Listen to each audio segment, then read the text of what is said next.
This is Greg for Teslafaninsight. Thanks once again for joining us.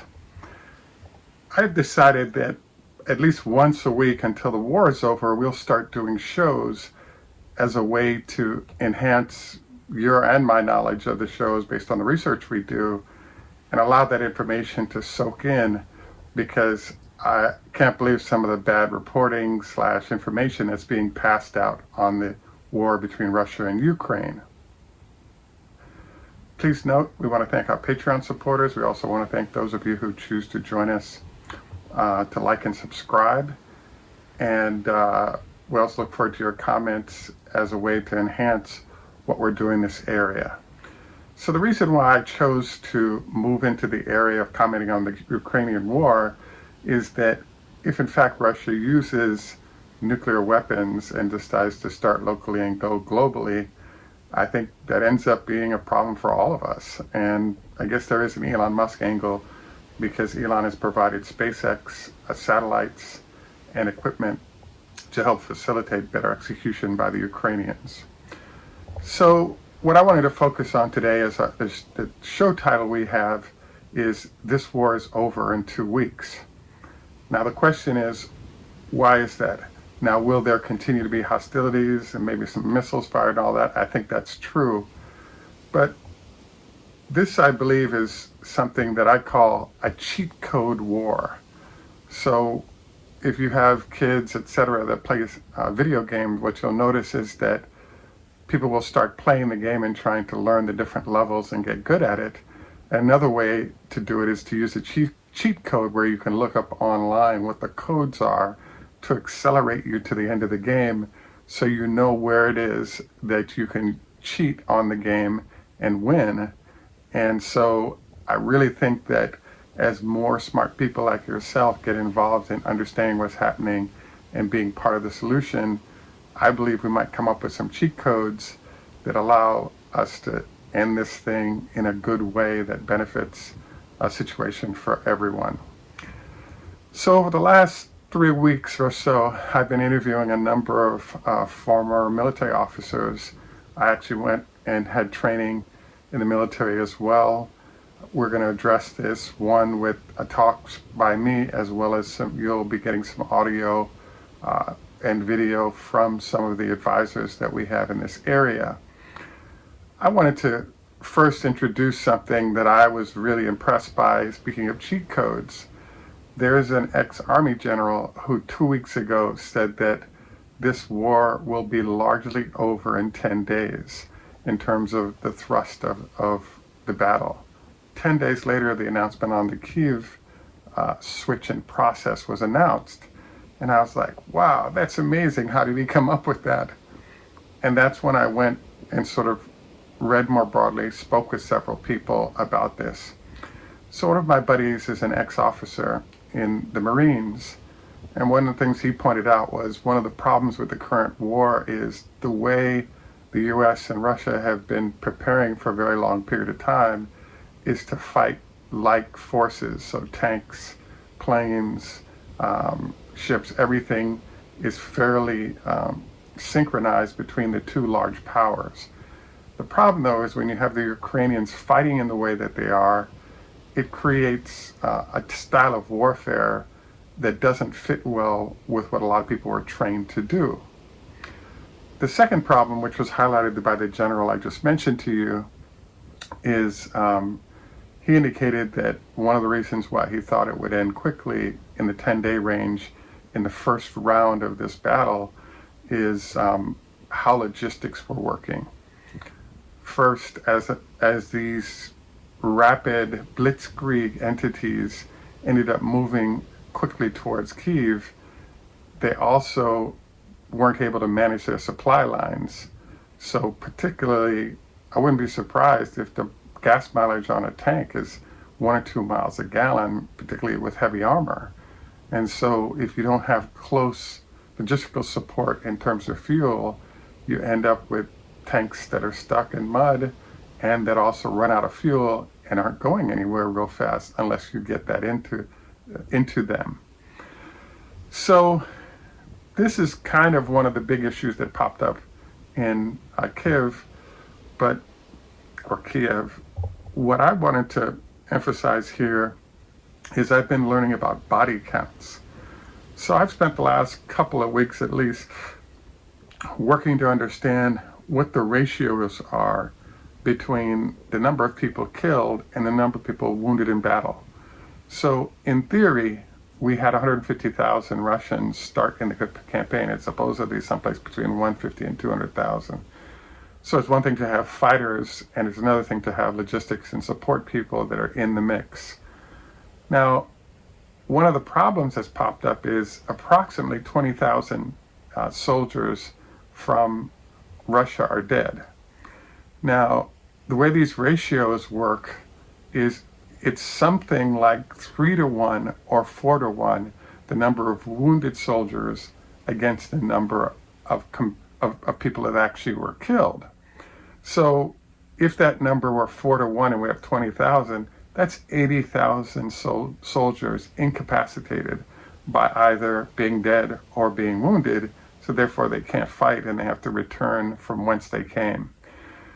The issue that comes up with this is that, okay, what happens after somebody is wounded or they've gone through the first round of the battle, they return to Belarus or Russia, and they're now preparing to be re-shipped out, if they're not injured or wounded, back into the battlefield. Well, it was mentioned to us that what actually happens here is that typically you want to have a new fighting force enter the battle theater, and one of the benefits of a new force is that those individuals have a clean sheet, they have hopeful expectations about how the battle is going to go, etc. And so you're really in a great position because now they'll be eager to do their jobs as stated. You know, the problem here, though, is that the mission statement, what a lot of the soldiers were finding is their mission and being celebrated as they attacked did not happen. So there's a whole question of whenever the mission is confused, you have the potential for the outcomes to not be what was expected, because the soldiers aren't getting what they expected. So one of the problems they're having right now is there were so many killed and wounded in the first round that you're now stuck sending soldiers that have experience in battle already, along with fresh recruits, into, in this case, Donbass primarily, to engage in fighting.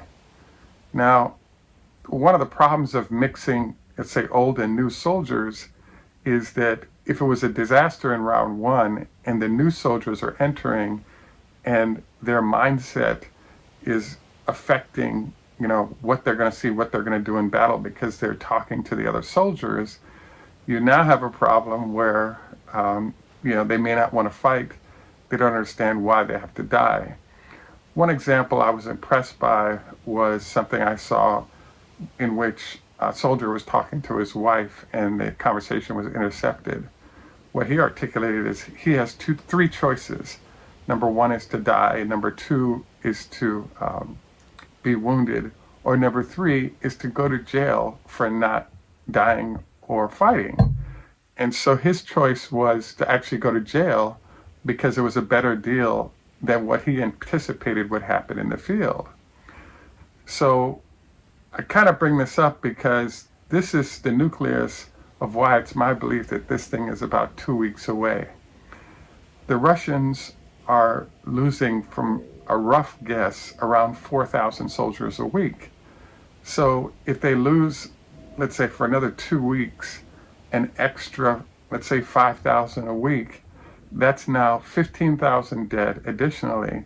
But this is also another, 15 to 30,000, maybe 40,000 casualties. And so these numbers start to get at, in the first round, we might have 50 to 60,000 casualties. In the second round, for another couple of weeks, we end up with another 30 to 40,000 casualties.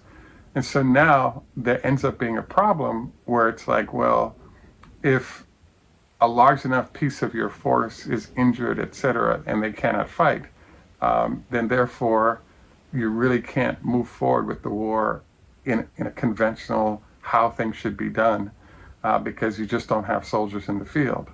So now you have the only solution to move the war forward, long-range missiles, which can work, but they're not as precise. And you have the other problem of there's all these tracking devices now that any firing you do can result in missiles or objects coming right back at you from where you've sent them because they can track the flight of those missiles and respond. So the question is, what's going to happen next once we get to this stage? And the answer that a lot of people are coming up with, perhaps chemical or tactical nuclears for small areas. Well, the idea of the nuclear tactically kind of makes sense because it's a force multiplier. You don't have to put people in there, you can just put a big bomb. The challenge with this, though, is the nuclear fallout afterwards results in wherever you use it, nobody can occupy it, including you. So it is a possibility, but it's a low possibility because there's no utility to firing it into an open field because there's nothing there. And if you fire on cities or places that any type of people, including your people, want to occupy, that doesn't work either. So bottom line is that it's a possibility, but it's a low possibility. The next question then is sort of what happens from there?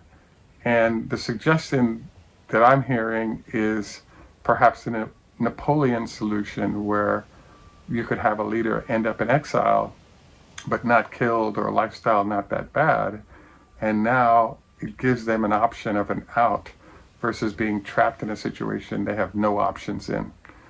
So I'm intrigued. I really believe that the head count that I described to you of the head count management process ends up being a really interesting angle on this whole situation. And I think it's going to end up being the decider here because if you literally run out of people, it's kind of hard to keep fighting. One other data point I wanted to throw at you is it turns out that there was a process where the attack in Kiev occurred and then there was the retreat, a tactical retreat, and now they moved on. Now, one of the questions I had and I am fascinated by is, well, why didn't the soldiers fight to the last man as the Ukrainians are doing in places including Mariupol? And the answer is these people don't have a dog in this fight and aren't willing to give up their lives for something that is not a clear mission objective for them. The other thing that's occurred is that on the retreat, 40% of the soldiers who are still able to fight had decided that they were not going to return to fighting in Ukraine. So as we roll through these sort of issues, people willing to go to jail, people not willing to return to the fight, et cetera, what we're starting to happen is we're racking up body count of people that are not available to fight anymore. And as that count keeps rising and you don't have the manpower to replace them, especially experienced manpower, which they don't have, now you have to ask Syria for soldiers, you have to ask some of the other countries, Georgia and others, to see if you can find soldiers as replacements for all those that are gone for all the reasons I just described: death, injury, desertion, etc. So this thing doesn't have any easy answer for either side, but I really am hoping that some kind of solution can be worked out that gives Mr. Putin an out, because if we don't, I think he ends up having to be, impose a lot more brutality. So I look forward to your comments on this. As I said, once a week likely is what we'll be doing, unless there's something hugely news that we'd like to present. We actually look forward to your comments on this, and we're hopeful that this ends quickly. This is Greg for Teslafaninsight. Tschüss, German, au revoir, French, Lehitro, Hebrew, Choda Hafez, Farsi, Strazich, Russian, Ni hao ma, Chinese, Namaste, Hindi, Heido, Swedish. In Jamaica, we say enough respect, walk, good man. Thanks for joining us. Have a great day, and bye for now.